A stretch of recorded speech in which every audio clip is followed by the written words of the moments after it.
Amém? Irmãos, sejam meus imitadores e observem os que vivem segundo o exemplo que temos dado a vocês. Pois muitos andam entre nós, dos quais repetidas vezes eu lhes dizia e agora digo até chorando, são inimigos da cruz de Cristo. O destino deles é a perdição.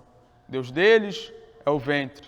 Glória deles está naquilo de que deviam se envergonhar, visto que só pensam nas coisas terrenas, pois a nossa pátria está nos céus, de onde também aguardamos o Salvador, o Senhor Jesus Cristo, o qual transformará o nosso corpo de humilhação para ser igual ao corpo, sua glória, segundo a eficácia do poder que Ele tem de até subordinar-se todas as coisas.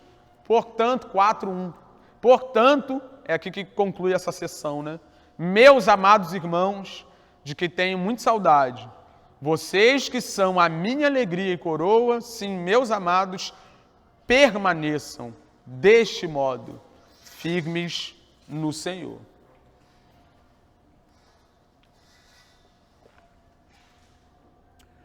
Como todos, ou pelo menos a maioria, viram, né? Nós colocamos lá na nossa página no Instagram, esse mês é o mês que a gente chama de Setembro Amarelo, né?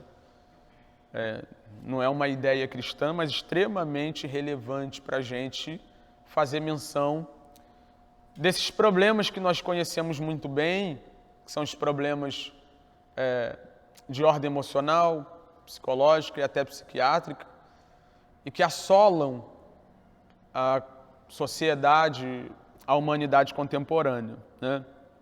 Nós, como cristãos, povo de Deus, o povo da verdade. Isso parece ser arrogante, né? Mas é a verdade.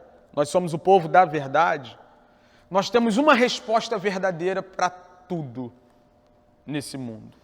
Nós, e quando eu digo nós, eu estou falando daqueles que são transmissores, responsáveis por transmitir a verdade de Deus, que é a palavra de Deus.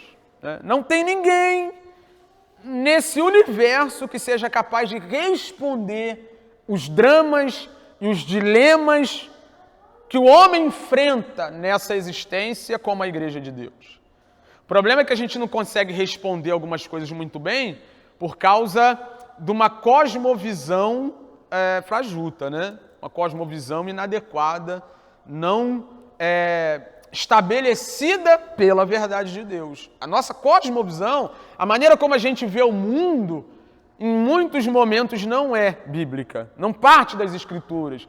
Nós somos influenciados pela cultura, nós somos influenciados pela sociedade, nós somos influenciados pelas ciências de modo geral, pelos saberes de modo geral, e às vezes a gente se pega tentando dar respostas a partir desses meios, né? Mas a Igreja de Deus responde tudo a partir da verdade de Deus, né? Por exemplo, não sei se você sabe disso, mas por que Moisés escreveu o Pentateuco? Que intenção? Qual era o intuito? Qual era a razão pela qual, no meio do deserto, enquanto o povo estava peregrinando, sendo conduzido para a Terra Prometida, Deus para tudo, pega Moisés e diz, escreve isso aqui. Você nunca pensou sobre isso? Moisés escreve o Pentateuco para dar uma cosmovisão adequada sobre muitas coisas para essa galera toda que agora está se tornando uma nação. E uma das coisas que é muito clara, né, no escrito de Moisés é que uma das primeiras coisas que Deus fez questão de trabalhar no povo era a cosmologia deles, né? A ideia de criação e evolução do universo. Por que, Wesley? Porque eles saem de dentro do Egito com uma mitologia estabelecida como fonte do seu saber. A mitologia egípcia era o que fundamentava a cosmologia de muitos dos hebreus. Então, quando alguém perguntava sobre a criação do mundo, eles respondiam de acordo com o que aprenderam dentro do Egito. E agora isso precisa ser desconstruído. E aí o que ele faz? No princípio. Criou Deus os céus e a terra. Perceba que o relato não é científico. Deus não tem em momento algum intenção de falar sobre os átomos, sobre as moléculas, sobre os elementos que compõem a matéria. Deus não quer saber disso, essa não é a intenção de Deus. Deus quer que o povo dele saiba que ele, pelo poder da sua palavra, chamou à existência aquilo que não existia. E muitas outras coisas. Então isso vai construindo a cosmovisão correta. A verdade de Deus, a revelação de Deus, vai mostrando pra gente como as coisas aconteceram e por que elas são do jeito que são. Isso serve para tudo, inclusive os dramas que nós já citamos aqui. Os problemas que o ser humano tem hoje, enfrenta hoje, né, eles têm uma causa, eles têm uma origem. A gente pode dizer de onde eles saíram. E por causa disso, a gente também pode dizer onde a resposta para solucioná-los está. Então, me permita já dizer isso, que eu acho que isso é importante, né? É até uma covardia quando a igreja se cala sobre a verdade de Deus ante as tantas possibilidades apresentadas pelo mundo. Sabe, você conhece a verdade e você pode transmitir a verdade sobre tudo isso, né? E vindo para o texto, a gente vai falar hoje um pouco sobre a origem desses problemas também. O porquê que hoje nós somos afligidos com questões emocionais, psicológicas, psiquiátricas, sentimentais, enfim. Por que que o nosso ser interior é abalado em virtude de coisas internas e de coisas externas, né? Questões que nos cercam ou questões fisiológicas até. A gente vai ver um pouco sobre isso aqui, né? Mas me permita introduzir a carta. Paulo está preso em Roma, né? Por volta do ano 61, de 60 a 62, Paulo ficou preso ali, em Roma. A primeira prisão do apóstolo é a prisão da qual ele é livre. E quando ele está lá naquela prisão, de acordo com a história, né, com a tradição, ele escreve 4 cartas, conhecidas como cartas da prisão. Efésios, Colossenses, Filipenses e Filemão. A carta de Filipenses, especificamente, é escrita pelo apóstolo Paulo, porque essa igreja abençoada era uma igreja que contribuiu em muito financeiramente com o ministério do apóstolo. Não tem igreja que tenha contribuído mais financeiramente com o ministério do apóstolo como a igreja de Filipenses, né? Eles contribuíram com a oferta que Paulo recolheu para os cristãos que estavam passando necessidade em Jerusalém. Capítulo 8 da segunda carta aos Coríntios diz isso. Eles contribuíram com a viagem missionária de Paulo depois que ele funda a igreja. Ele funda a igreja na segunda viagem missionária, né? Capítulo 16 de Atos. Quando ele sai dali para continuar pregando, o povo que é recém-convertido ali já está ofertando para o cara continuar indo. Muito legal isso da parte dessa igreja. Ele sai dali e vai para Tessalônica. Lá em Tessalônica, ele já tem um negocinho que a igreja mandou. Né? Capítulo 4, versículo 16, 17 ali, fala sobre isso. E não apenas aí, eles também contribuíram quando Paulo estava preso lá, por quê? Porque a casa era alugada. A casa que Paulo ficou preso, na sua primeira prisão, era uma casa alugada, que permitia que as pessoas fossem visitá-lo e tudo mais. Então tinha um custo, amém? É por isso que a gente precisa de que vocês contribuem financeiramente, porque depois eu tenho que ele me acertar com o seu Ernesto, tem outras coisas para fazer, enfim, faz parte. E aí Paulo recebe uma caravana lá da igreja de Filipos, com essa quantia financeira, e mais do que isso, eles também enviaram mão de obra. Enviaram um homem, um obreiro fiel, chamado Epafrodito, para ajudar Paulo nas demandas, né, para lavar a louça do apóstolo, para ajudar a arrumar a casa, para evangelizar as pessoas que vinham até aquela casa, para dar o suporte necessário que Paulo precisava, para estudar, tudo isso. Você vê como há uma estruturação por trás de um ministério? Que não existe alguém pregando apenas sem ter todo um suporte por trás. E aí eles enviam um obreiro entendendo que Paulo precisa não só de dinheiro, mas precisa de gente para ajudar ele lá. O grande problema é que esse Epafrodito fica doente, quase morre. E o apóstolo Paulo vê com bons olhos a ideia de mandar ele de volta, porque doente ele não seria útil para o que precisava ser feito lá. Ele manda ele de volta, Mas ao mandá-lo de volta, ele também escreve essa carta, para que essa carta fosse lida aos irmãos da igreja de Filipos. E ele aproveita a oportunidade de escrever essa carta para mandar Epafrodito de volta, para falar sobre algumas coisas específicas. Primeira coisa que ele fala é dar graças a Deus por aquela igreja, sabe? E eu dou graças a Deus por vocês. Eu deixei de propósito, Moisés, para esse momento, né? Eu quero louvar a Deus, agradecer pelos irmãos que chegaram aqui mais cedo, né? O Gabriel, a Pâmela, né? Chegaram com Moisés e a Raquel e lavaram os banheiros. Cheguei no banheiro masculino ali, meu Deus do céu, que benção, que benção. Então chegaram aqui, lavaram o banheirinho direitinho, e eu te encorajo, irmão, você que não está envolvido com a igreja, mas ainda não serve a igreja de algum modo, vai revezando com esses irmãos, procura o Moisés e a Raquel, são responsáveis pelo serviço aqui no salão, procura eles, entrega um pouco do que você tem, vai entregar, né? E Paulo louva a Deus pela ajuda desse povo. Eu quero louvar a Deus pela vida de vocês. Quero louvar a Deus pela vida de todos vocês. Porque sem vocês, agora eu estaria em casa vendo alguma coisa na televisão, olhando alguma coisa, me preparando para almoçar, sabe? Mas vocês compõem isso aqui. Nós juntos somos isso aqui. Sem vocês não há isso aqui. Paulo entende isso. Paulo entende a importância de uma igreja ativa que coopere com ele. Ele louva a Deus pela vida daqueles irmãos. Ele começa a carta dando ações de graças pela vida daqueles irmãos, né?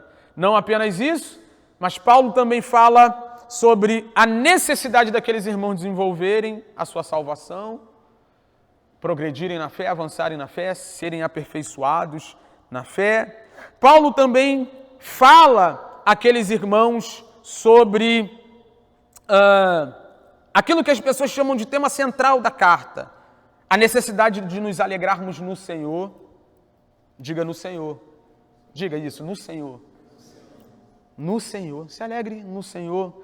Versículo 1 do capítulo 3 parece ser a síntese da carta, né? Quanto ao mais, meus irmãos, alegrem-se no Senhor. Escrevo de novo as mesmas coisas. Não é problema para mim, é segurança para vocês. Se alegrem no Senhor. Se alegrem no Senhor. Tenham o Senhor como fundamento, como o alicerce da alegria de vocês. Por quê? Porque qualquer outro alicerce para a alegria do cristão pode fazer com que nós venhamos a perder a nossa alegria a qualquer momento. Como eu disse, nada é rocha. Tudo é areia, só Cristo é a rocha firme que sustenta a vida do cristão. Então, apesar de todas as dificuldades que esses irmãos estavam passando, porque eles já estavam passando por perseguição, Paulo diz isso: alegrem-se no Senhor. Que a alegria de vocês esteja fundamentada no Senhor. Que vocês possam se alegrar apesar de todas as dificuldades que nós estamos passando. E olha que loucura, né? Quem está falando é o preso, não é o solto, não é o livre, não é o cara que está em casa com a sua família, é o cara que está preso, que teve a sua liberdade tomada por causa da pregação do Evangelho. O cara está preso e está dizendo para os outros que está aqui fora: cara, se alegra no Senhor. E uma outra coisa que ele trata aqui, nessa carta, é a necessidade dos irmãos da igreja de Filipe tomarem cuidado com os falsos mestres, tá? Capítulo 3, ele começa falando dos falsos mestres. Alguns identificam como os judaizantes, aqueles que diziam que a fé em Cristo, e somente a fé em Cristo, não era suficiente para a salvação, mas que nós também deveríamos guardar a lei de Moisés, né, para sermos salvos. Outros dizem que ele, mais à frente, vai falar sobre aqueles que eram antinomistas, né? Diziam que a lei não importava mais. Não, a lei não importa mais, a gente pode viver do jeito que a gente quiser. Os libertinos. O mais coerente é pensar que somos dois, porque em algum momento a gente vê que parece que Paulo fala de um grupo, em outro momento a gente vê que Paulo fala de outro, então parece que ele está falando dos dois grupos dentro do contexto maior. Ele começa falando sobre isso no capítulo 3, sobre os falsos mestres, sobre os cães, né? Chama eles de cães, maus obreiros, falsa circuncisão. Discorre ali sobre a verdadeira fundamentação da nossa salvação. Ele fala da experiência dele, que ele deixou tudo para trás, ele tinha muitas prerrogativas religiosas, né? hebreu de hebreu, segundo a lei fariseu, segundo o zelo perseguidor da igreja. O cara era um bambambam, né? Era uma celebridade judaica. Ele diz, larguei isso tudo para trás pelo conhecimento da pessoa de Cristo. Fala sobre progresso espiritual e lá no versículo 17 ele toma novamente o tema sobre os falsos mestres. Ele começa dizendo o seguinte, irmãos, sejam meus imitadores e observem os que vivem segundo o exemplo que temos dado entre vocês. Ele começa aqui essa segunda parte sobre a denúncia contra os falsos mestres, dizendo, vocês têm para quem olhar. Sede meus imitadores e também daqueles que se comportam segundo o exemplo que nós damos. Ah, mas a gente está carente de referência. Não está, não. Tá, não. Você pode não ter referência no YouTube, que hoje você vê o cara pregando muito, com muitos seguidores, e amanhã é um escândalo. Mas você conhece um chefe de família na igreja que ama a esposa. Você conhece alguém que chega aqui para limpar a cadeira que você está sentado. Você conhece alguém que sai 5 horas da manhã, todo dia, de segunda a sexta, e às vezes sábado, para levar o pão de cada dia de maneira honesta para casa. Alguém que fica lá na porta te recebendo, com um sorriso no rosto, com muito amor no coração. Você conhece gente que você sabe que ele tinha vários motivos para te tratar mal e ele te trata bem. Gente que dá exemplo, é o que Paulo fala aqui. E essa é uma crise contemporânea, né? A gente fica caçando referência onde não dá para ter. Não dá para você ter referência no YouTube. Você pode admirar um grande pregador e um serviço que alguém presta na internet. Você não pode dizer que aquele cara é a sua referência, sabe por quê? Porque você não caminha com ele. Você não conhece os defeitos dele. Você não conhece as falhas dele. E eu costumo dizer isso, né? A única admiração legítima é a admiração do convívio. Se você convive com alguém, conhece os defeitos dele e dela e continua admirando, sua admiração é legítima. Agora, se você só admira por causa do tanto de seguidor ou por causa das coisas mirabolantes, as informações mirabolantes que essa pessoa transmite num canal de YouTube, lamento. Lamento, você está enrascado, né? Porque isso não vai influenciar a sua vida em nada. Você pode ser influenciado a ler muitos livros, você pode ser influenciado a querer ser um pregador, você pode ser influenciado a criar um canal, a transmitir conteúdo pela rede social, mas você nunca vai aprender a ser um homem de verdade com alguém que você não conhece. Você nunca vai aprender a amar uma esposa direito com alguém que está longe. Você nunca vai aprender a respeitar seu pai e sua mãe com alguém que você não conhece lidando com pai e mãe. Você nunca vai aprender a ser educado. O pessoal do futebol sabe do que eu vou falar agora, né? Essa semana teve uma polêmica aí no mundo do futebol, que um zagueiro, né, Van Dijk, um dos maiores da atualidade. Cara, você olha pra ele nem fala, ele é bem calminho, né? Ele é postura, é aquele cara, né? Pá. Aí estava dando uma entrevista, um fã veio correndo do lado dele, ele olhou assim, ele colocou a mão no peito do fã e empurrou o fã assim. Aí você vê muitos outros jogadores que faz totalmente diferente, né? Aí ele segura ali o segurança, não, calma, e tira uma foto, vai lá, vai com Deus. Sabe? Não é correto o que esse fã está fazendo, mas quem está do lado de cá tem empatia por aquele cara ali, e na frente das câmeras ele deu um empurrão no fã. E imagina, irmão, que esse cara não é capaz de fazer no oculto, se já diante da câmera ele empurra uma pessoa assim. Eu nunca tinha visto nenhuma coisa desse tipo, né?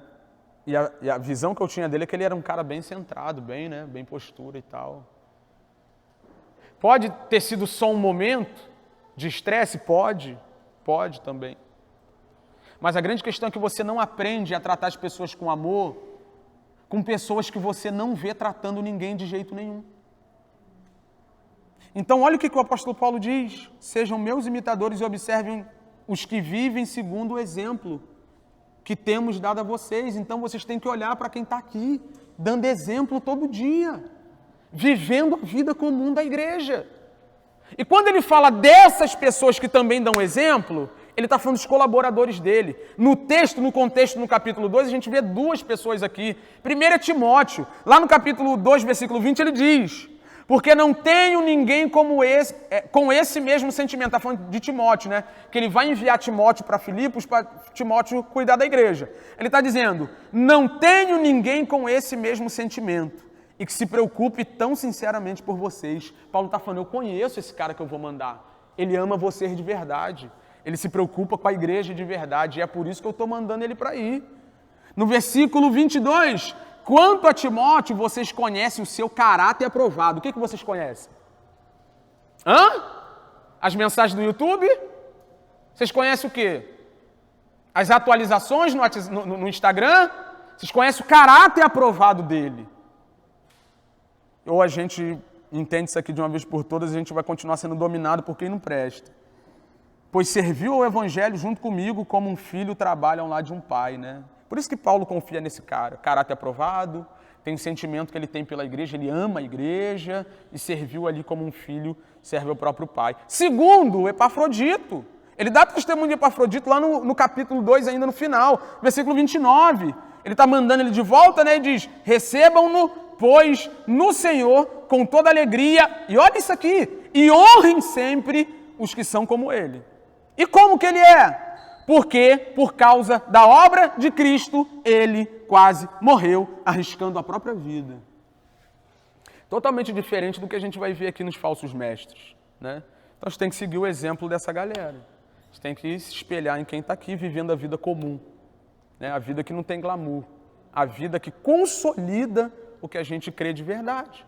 Então, para falar de quem não presta, Paulo está apontando para uma galera que está caminhando ali com a graça de Deus e dando exemplo. Ele começa assim, então sejam meus imitadores e observem os que vivem segundo o exemplo que temos dado a vocês. Pois muitos andam entre nós, andam aonde? Andam aonde? Estão lá fora? Eles são de outra religião? Estão aqui.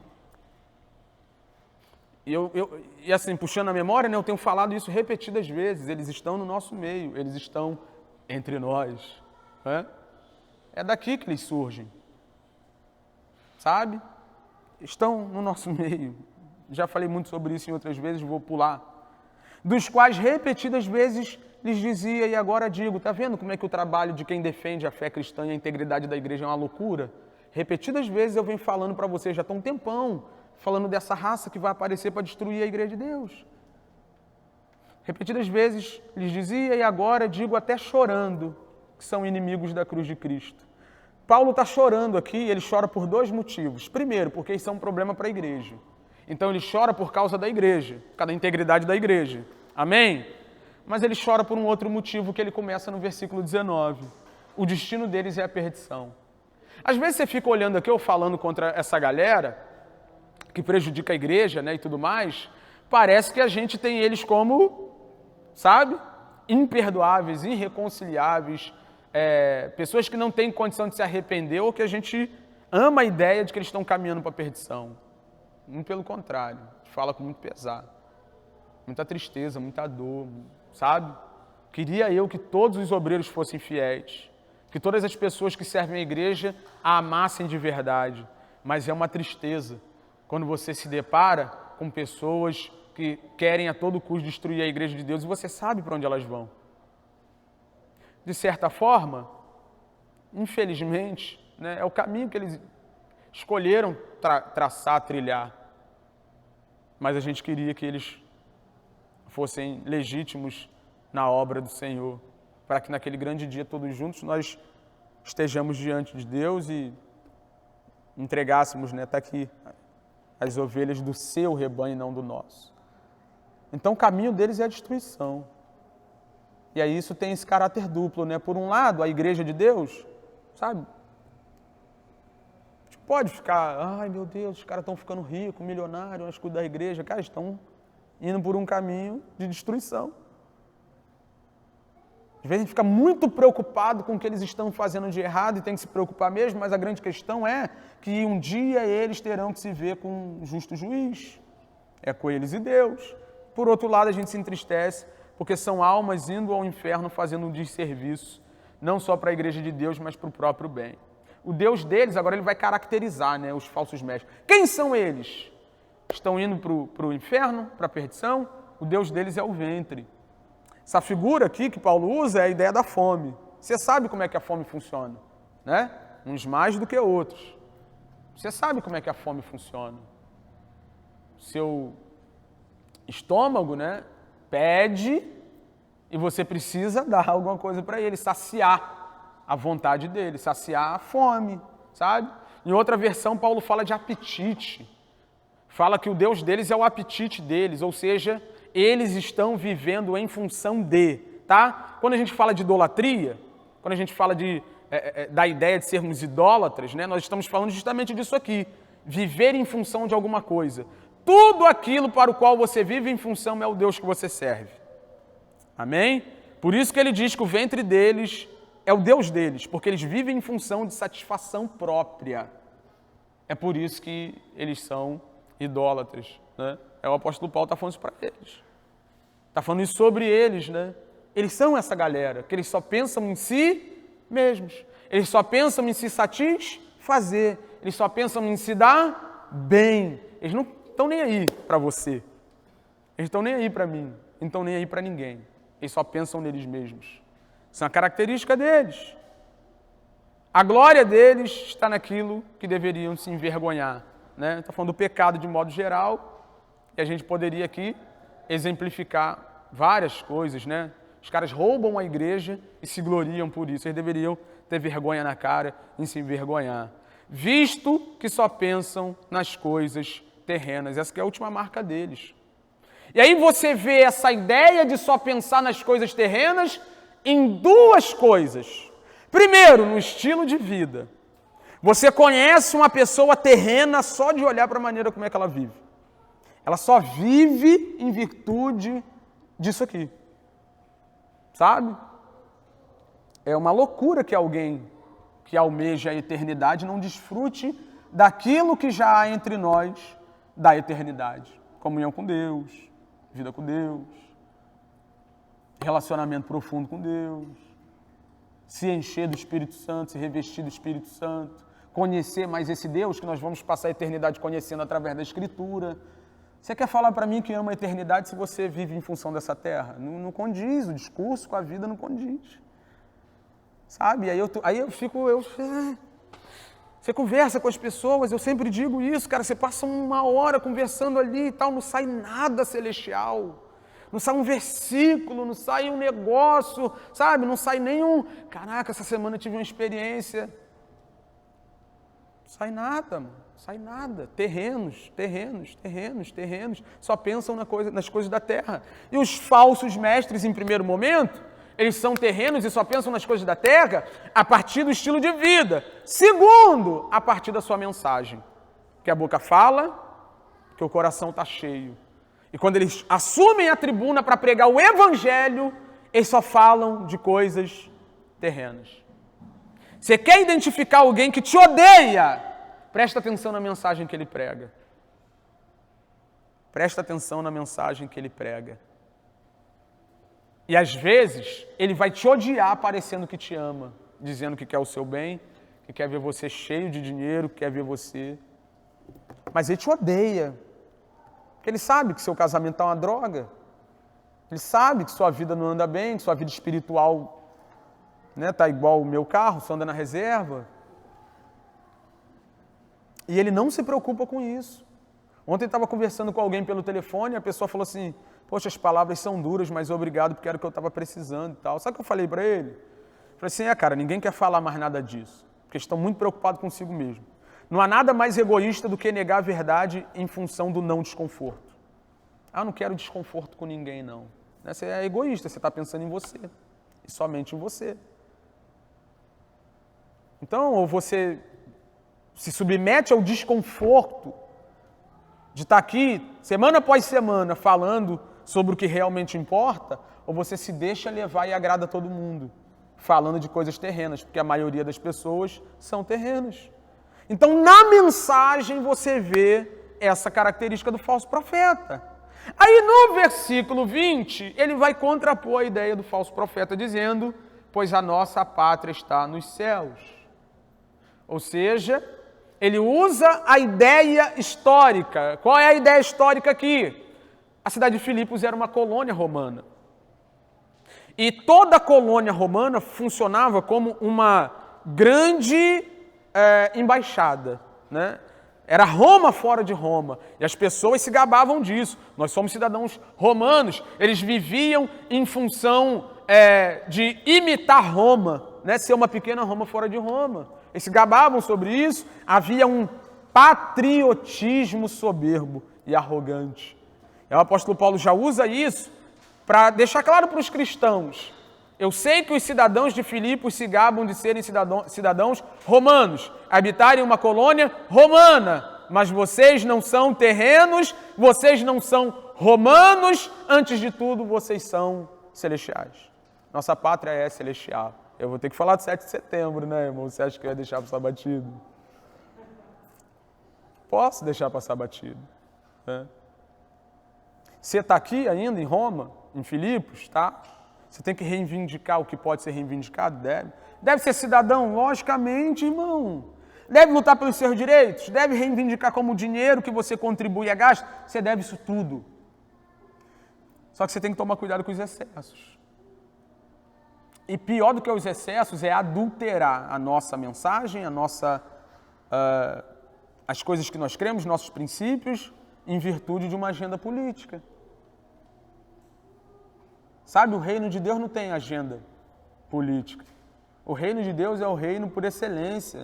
Ele não precisa fazer campanha.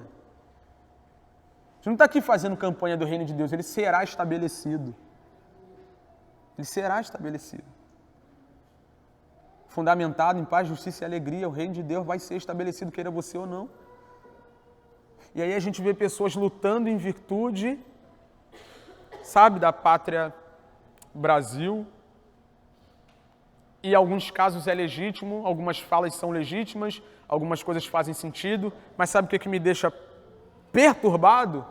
É que você, não vou falar você, é força de expressão, né? Mas é que muitas pessoas gastam mais tempo nas redes sociais debatendo sobre política do que pregando o evangelho. Daí você vê de onde essa pessoa é. Se você gastar o mesmo tempo que você gasta pregando o evangelho e discutindo sobre política, ainda está errado. Porque a gente costuma dizer que a pátria celestial sobrepõe a essa. Então, se ela se sobrepõe, nós devemos estar mais dedicados a ela do que essa aqui. Nós somos embaixadores desse reino aqui. Estamos aqui a serviço do nosso rei, representando a nossa pátria. Estamos aqui em missão. Estamos aqui falando do reino do qual nós fazemos parte. Mas você atravessou o muro da embaixada para viver nessa pátria que vai perecer. 7 de setembro. Por que tu não gasta o feriado para ir dar um rolê? Eu vou fazer uma pesquisa, se de repente não estiver ruim, vou ver se eu dou uma volta para a Irlanda aí, não sei onde vai ter manifestação, né? Vou ver se eu gasto meu feriado com isso para descansar um pouco. Vai descansar, cara. Bota a série em dia. Bota a série em dia. Quer algo melhor para fazer? Bota a leitura das Escrituras em dia. Vai orar. Chama alguém. Vai para o monte. Nossa pátria é celestial, ou seja, vocês não são daqui, estão aqui de passagem. Vocês vão para nova terra, novos céus, vocês vão sair daí. Também de onde aguardamos o Salvador, o Senhor Jesus Cristo. Então, ele está contrapondo, tá? Não perde isso aqui não, ele está contrapondo os falsos mestres, que no seu estilo de vida e na sua mensagem só falam das coisas da... E aí a primeira coisa que ele fala é sobre o fato de nós não sermos daqui, nós somos peregrinos, forasteiros, estrangeiros, nossa pátria celestial. Mas agora ele vai falar de uma segunda coisa que parece ser meio estranho. Porque ele está contrapondo essa ideia de sermos terrenos, dos falsos mestres terrenos. Ele fala da pátria celestial, faz muito sentido. Mas agora ele vai falar sobre o fato de que esse Salvador, Jesus Cristo, que estamos esperando, que vai vir do céu, da nossa pátria, né? Transformará o nosso corpo de humilhação para ser igual ao corpo de sua glória. Então, a contrapartida da ideia da vida e da mensagem terrena é a pátria celestial, é um Salvador que vem e é a transformação desse corpo. É a transformação desse corpo. E é onde a gente fundamenta a nossa fala para esse tema que nós escolhemos para esse mês, né? Porque quando nós falamos de corpo da humilhação, nós estamos falando do corpo que foi afetado pela queda. E, afetado pela queda, tem diversos problemas com os quais nós devemos lidar.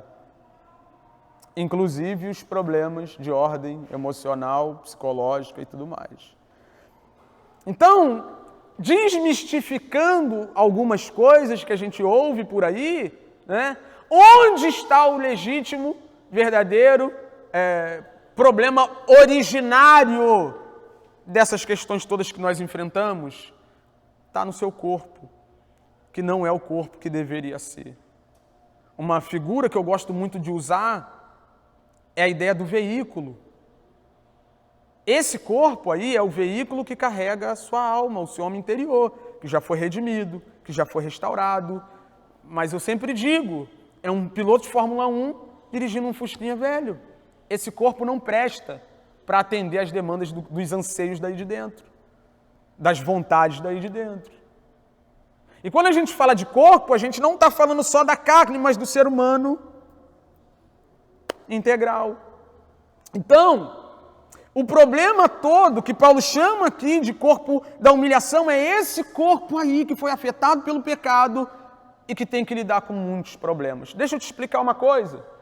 Se tratando de consumação de todas as coisas, Deus, em sua sabedoria, né, está além da nossa concepção, não concluiu duas coisas ainda. Primeiro, ele não concluiu a redenção de todas as coisas. Ele está fazendo isso de maneira gradual. Um dia, tudo será consumado, mas ainda não.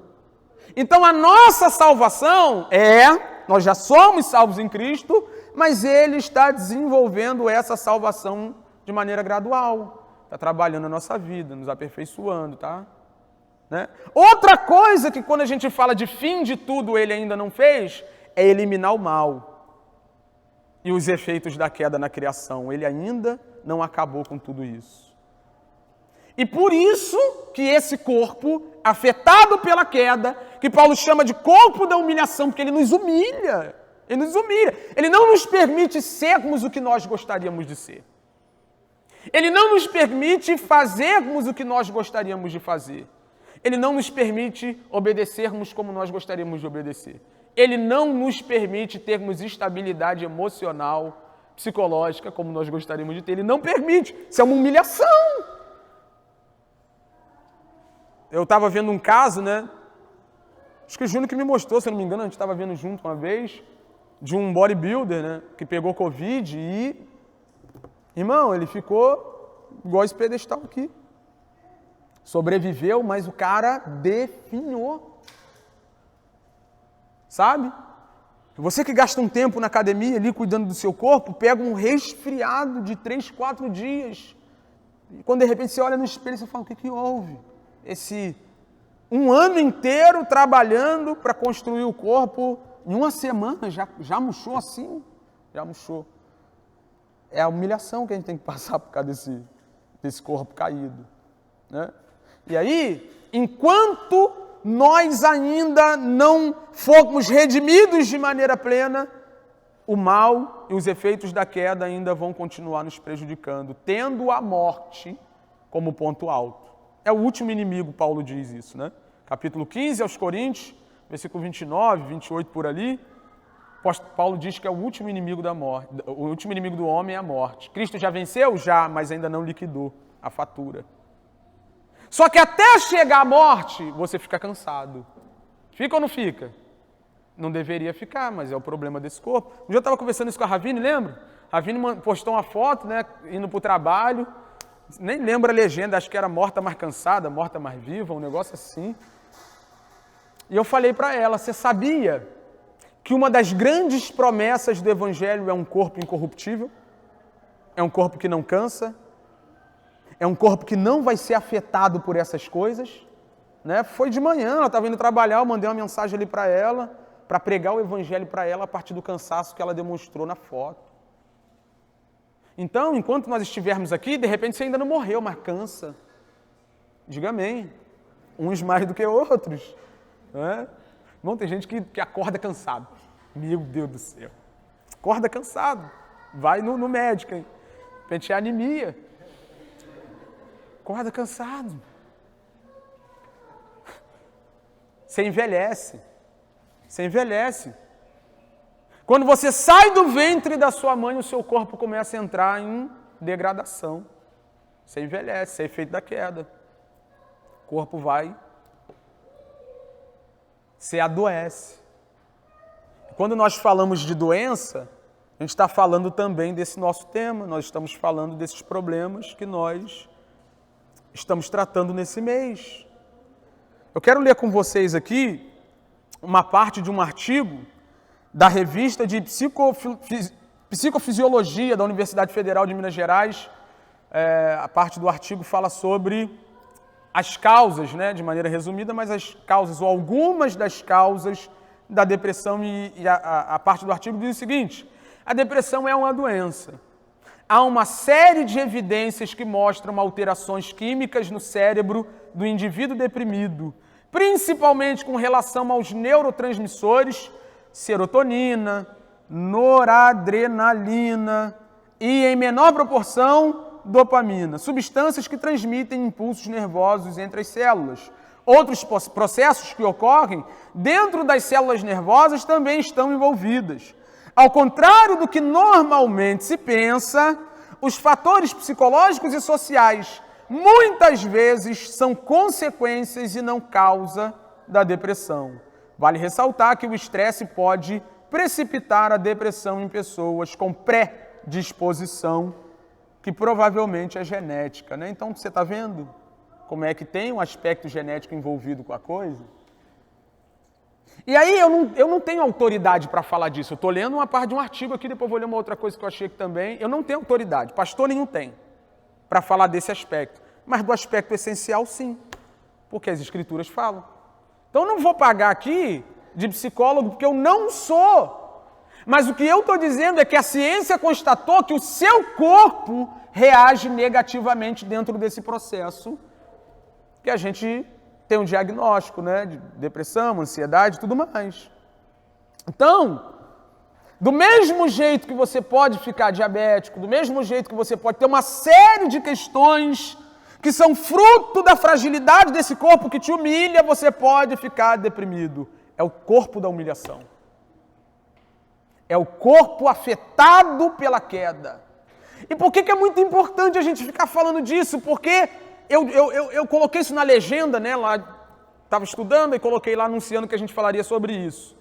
Não necessariamente o Evangelho, a verdade de Deus, a palavra de Deus, a diretriz das Escrituras vai resolver o seu problema emocional, psicológico, psiquiátrico, mas ele ressignifica.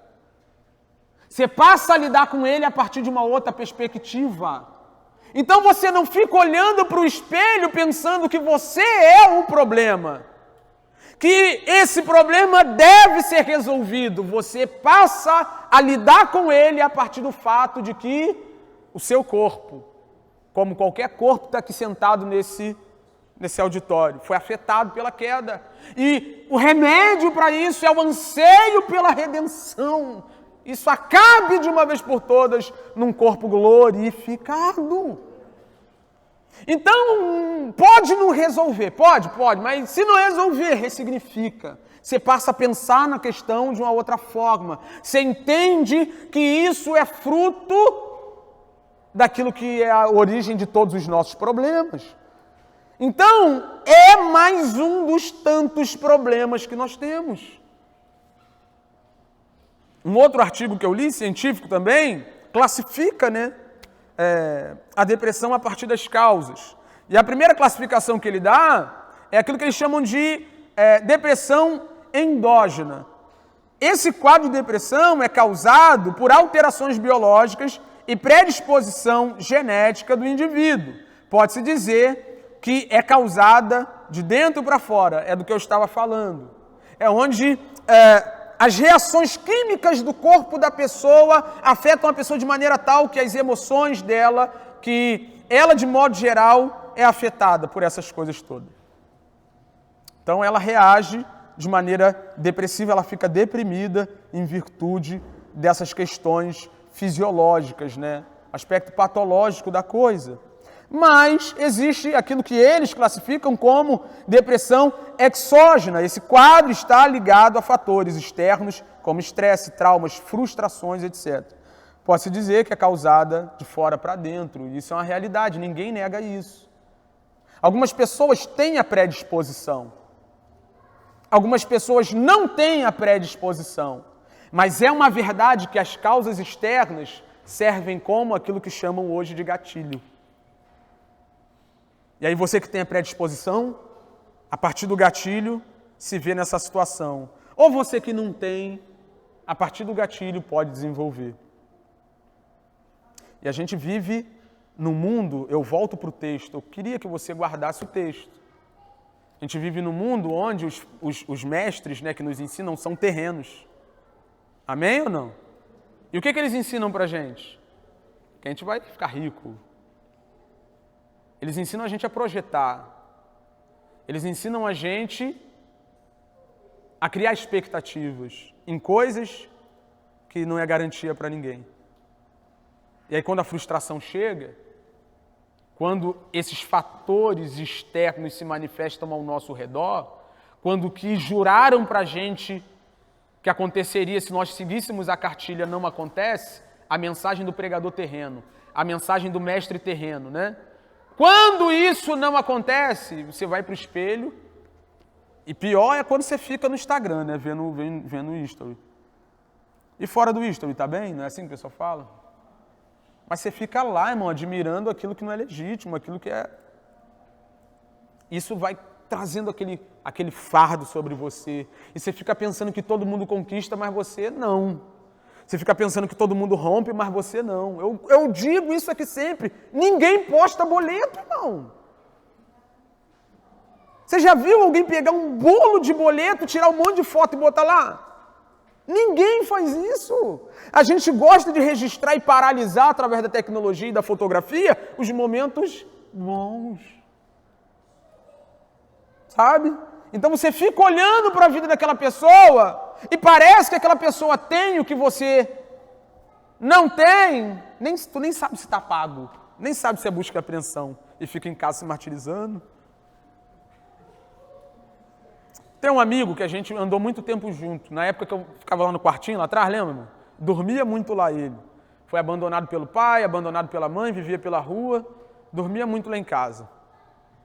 Hoje ele é um corretor de alto padrão. Ele tá ganhando muito dinheiro, o cara tá terrível, né? E eu conheço ele. Eu sei quem ele é. Eu andei, a gente dormia no mesmo lugar. E ele tem os mesmos traços que tinha no passado, ele é um fanfarrão. Fanfarrão, mas agora um fanfarrão com grana, né? Tá com mais grana do que tinha naquela época, mas ele gosta, né, de aquele negócio todo. Essa semana ele postou uma frase, né? Ele estava lavando o carro dele, é um Audi top, estava lavando o carro, aí tirou uma foto, falou que diferencia os homens dos meninos é o tamanho de seus brinquedos, né? Malcolm Forbes. Uau! Aí eu mandei uma mensagem para ele, sabe o que eu falei para ele?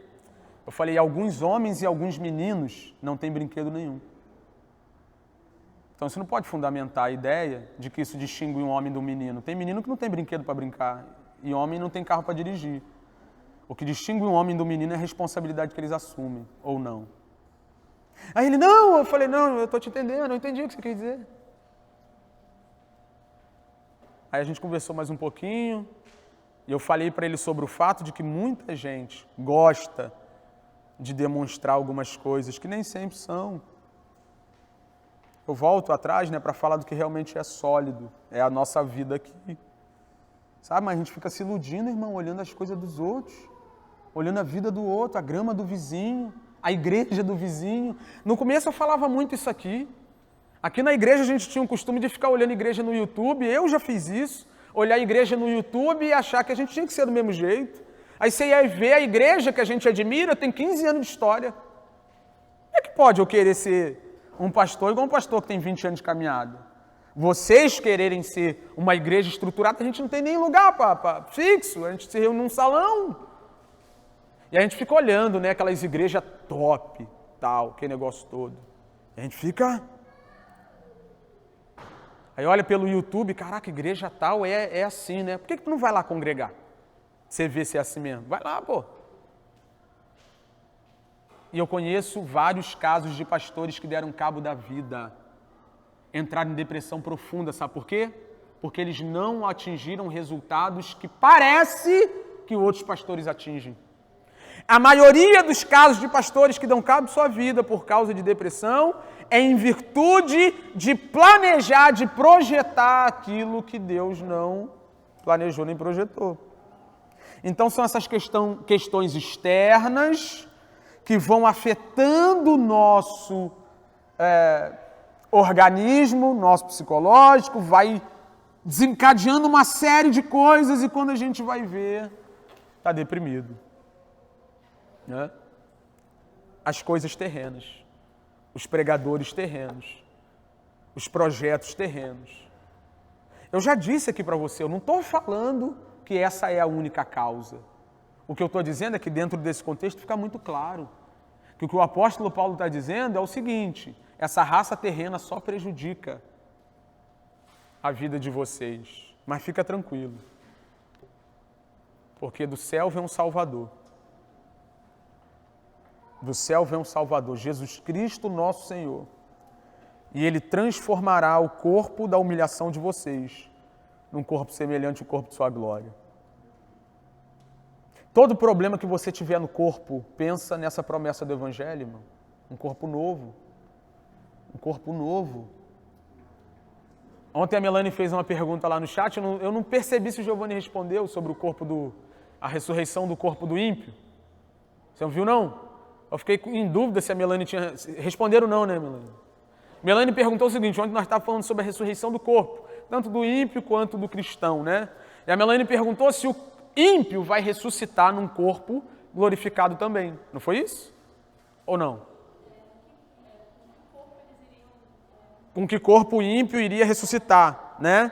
Glorificação do corpo é uma promessa do Evangelho. É só para o cristão.